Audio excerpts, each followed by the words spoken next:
Oh boy, it's that time of year again. We get to talk about the Coliseum race. So I guess in a Cliff Notes version, what I think of last year's uneventful, awful. There was one lead change, and it was because of Reddick blowing us. It was a very uneventful, boring race. I would probably give it like a 1 on a scale of 1 to 10. It was pretty horrific. So what did this year bring? Well, before we even got on the track, Ty Gibbs' car just ignites. Black smoke billowing out of nowhere. Extremely dangerous. I thought this was fixed, but I guess not. Now, I don't. There's been some conflicting things on how it started, but it seems like the idea I'm seeing online is Gibbs or Joe Gibbs Racing, like the team, they installed something wrong, and that's why it ignited. Still a very scary situation. I don't really ever recall this happening this often, or this to an extent where like flames and smoke is inside the cockpit. So that's kind of scary, and actually, honestly, it kind of been unacceptable that there's issues like this. Which, I mean, if this was at a bigger, higher speed track, this would be extremely dangerous and pretty bad. So yeah, they're just lucky it was at a very, very short track, and no one was hurt, because that could be really bad. So that's a yikes. That's a big whoopsie doodles, and kind of a caveat, or just kind of a sign of things to come for the weekend as a whole. So I have notes here because there was so much weird things going on. I just had to kind of just write stuff down. So Bubba reported that bumper to bumper contact still hurts, so that's still an issue.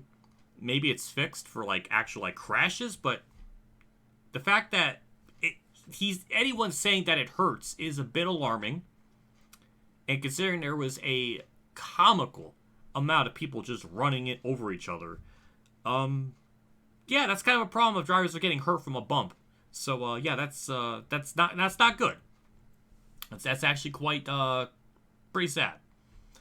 Oh, coverage sucked. Well, that's nothing new. It's always been bad. So yeah, it was like this last year where, how do I explain it? The track's like a quarter mile long, and we miss things constantly.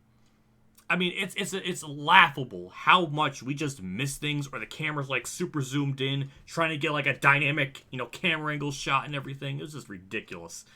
And they would try to show a replay of something that happened, but they go to a full screen. So by the time they go to the full screen, and they show that, then something else is happening on track. So then they got to go to replay it. Actually, like they're like lagging behind. It's just a mess. It was horrific as usual, which I guess is kind of to expect. So that was just, I don't know, just annoying. There was other weird things, like Clint Boyer constantly making fun of Mike Joy for knowing stats, which, I mean, I'm a stat person, so I always like hearing these random ones, but Boyer always comes off very antagonistic or very cynical, because he always keeps saying, how do you know that? Why do you know that? It's like, it's just like insulting him. It's like, it's Mike Joy. He's amazing. He is one of the most well-respected people that's still covering NASCAR today. Like, he is wonderful. And to constantly do that it's just, I never liked Boyer in the booth. He's annoying. He's obnoxious. I just never liked him, and I never liked him on a track, never liked him off the track. I wish he would just leave. I would much rather prefer Mike Joy, Tony Stewart, and Kevin Harvick, because Stewart was great in the booth. Yeah, as usual. When Harvick was in the booth there, it was fine. So, I don't know. It's just annoying. I'm so tired of these broadcasts being, they treat these like this exhibition race like such a farce, or it's such a, I don't know. It's just, they don't take it really very seriously. And it's like, I know it's an exhibition race. It's supposed to be for fun, but when there's different parts of the race where, like, we get to, like, the last chance qualifier, and they're, like, so disinterested with everything. I mean, it was really, like, a slog to watch. I ended up leaving at one point and getting food, because that was just better worth my time than watching them just not be interested in what's going on. It's like, why do I care?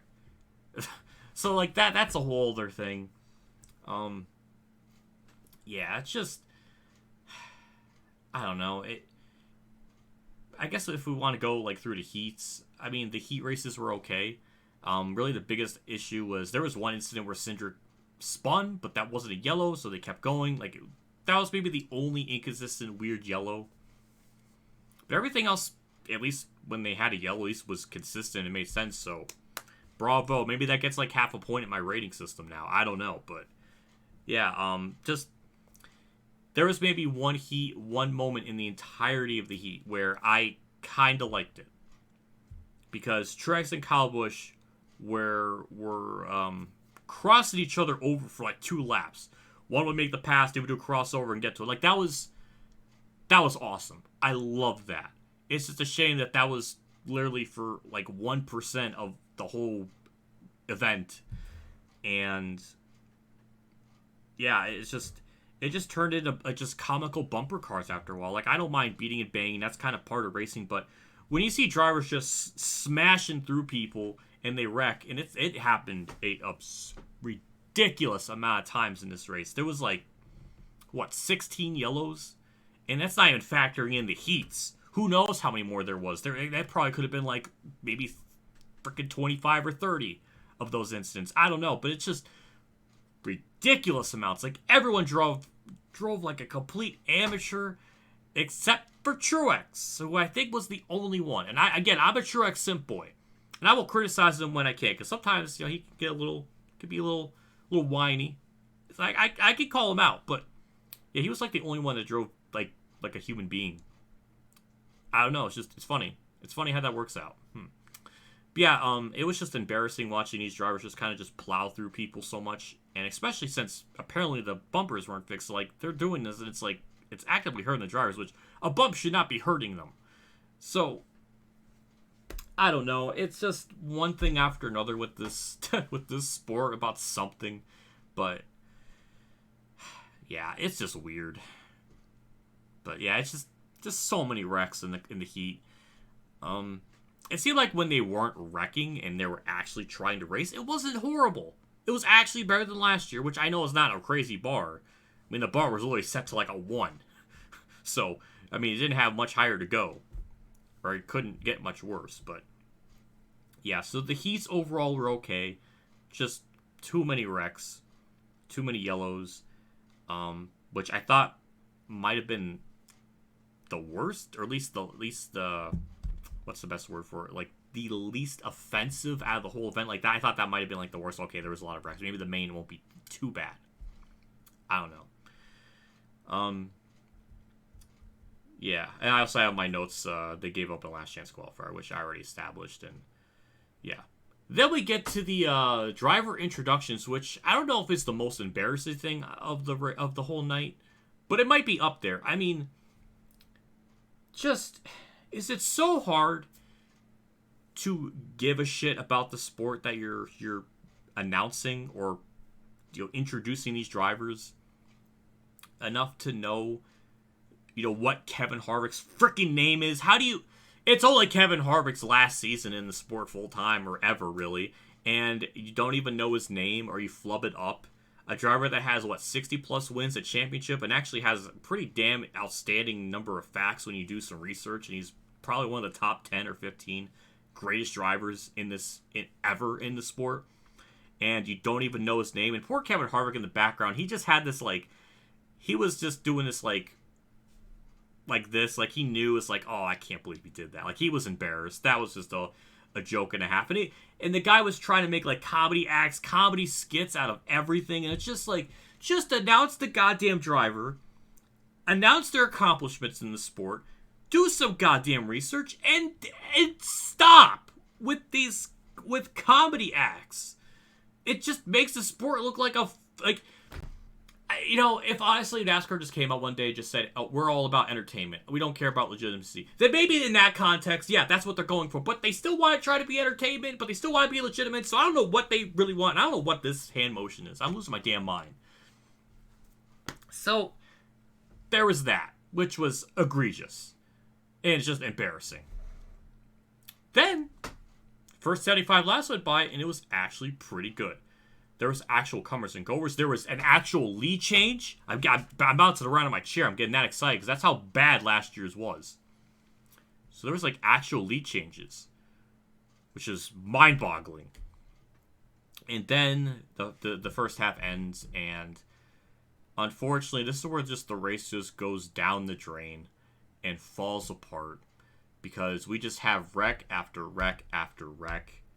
Out of how many yellows? There might have been 10 or 11, and because caution laps don't count, which I guess in theory isn't a bad thing, but when people are wrecking and bringing out yellows this often, and especially at a track this small, there's instances where people wreck, they can't turn around in time, there's cars coming through.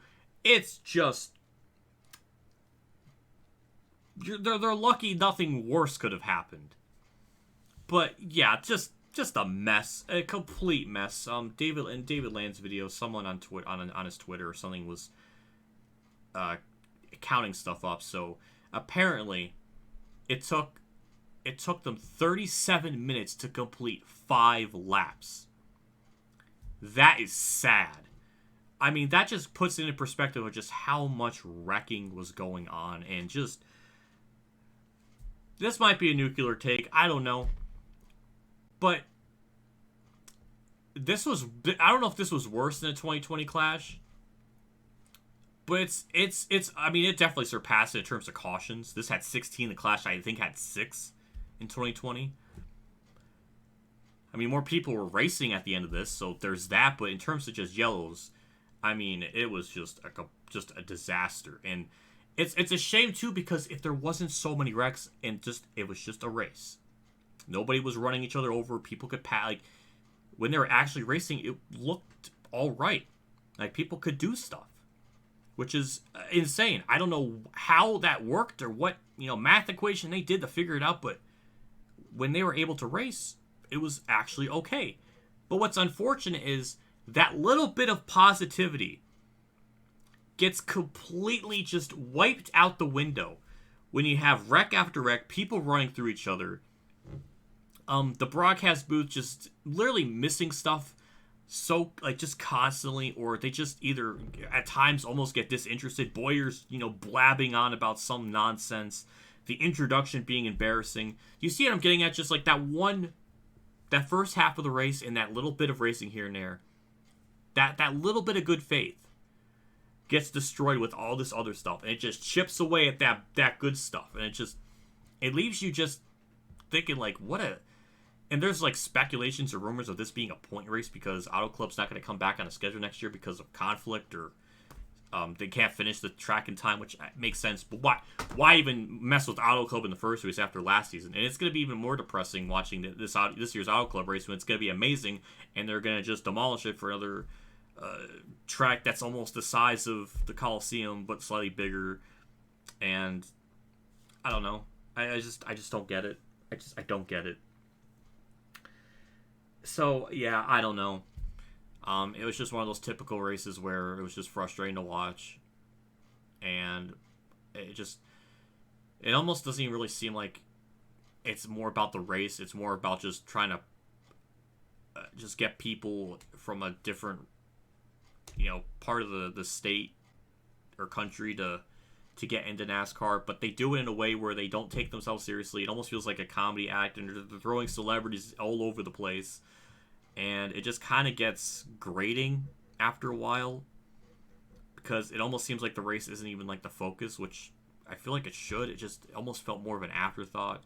The halftime was better this year than last year, so there's that, but again, that doesn't save everything else in the race. And apparently when they were doing the podium stuff, because this year they have like, the gold medal thing where, first person stands on the highest thing, second place stands on the, like that. Yeah, they didn't even know what order to put them in. Like, they messed up second and third. It's like, oh my god, how do you from the Fox broadcast to all that? I mean, it just was a chore to sit through after a while, and it just kind of got annoying. And everyone drove like a complete tard the whole race, except for Truex. And guess what? He won. So congratulations to him. I'm happy as a Truex fanboy with the fanboy cap on. That's pretty cool. But looking at it from an objective standpoint, yeah, this was a complete mess. like usual, and it was just annoying to watch, and was slightly better than last year, but I don't know if that's saying much. I would give it maybe a 1.5 or a 2. So, I mean, it's better than last year, so maybe next year it'll be a 2.5 or a 3, so I don't know. So, yeah, starting the season off on a horrific note. Nothing new. I'm sure the 500 will be just as much of a shit show as almost every other year for the most part. So that'll be fun. But yeah, just I don't know. I guess I shouldn't be shocked, but it's amazing how even when you get to like just normal race replays for just a simple wreck, they never get a good angle of the wreck, and it's so hard to really kind of objectively look at something and be like, okay, well, that was their fault. And especially with the conga line wrecks where one person bumps into another, that bumps into another, then it spins the fourth person out. It's just a mess, and it just, everybody drove like just with their heads up their ass, and it was complete amateur hour. It was a joke with that. It was just absurd. And yeah, so unfortunately, I mean, if it was just, if they weren't running through each other, maybe this race could be saved a little more, but that's not the reality of the situation, unfortunately. So yeah, I'm gonna probably give it to. I don't know why I gave it last year, but I probably might be contradicting myself because I really should start getting like a tier list and like labeling everything so I have everything in order. But yeah, but that's really my thoughts. I don't know what else more to say. But yeah, this should not be a points race. There was an instance where Michael McDowell couldn't get his car down pit road. It's like, you can't have that. Ryan Preece did fantastic. Definitely made that 41 car look extremely competitive, so I was happy to see that. He probably should have won, but had electrical problems. But yeah, I don't know. Just this Coliseum thing just doesn't really work out. It's just a bit of a shit show. And I don't know if it was even really better than. I mean, in some ways it was, sometimes it wasn't. So I don't know. We'll give it a 2. A very strong 2. We're moving up in the world. Maybe next year will be a 3. Who knows? But that's it for me. We'll see how Daytona goes. I have to imagine it'll be slightly better than that. I don't know. But I guess we'll find out at some point. So yeah, that's it. Take care.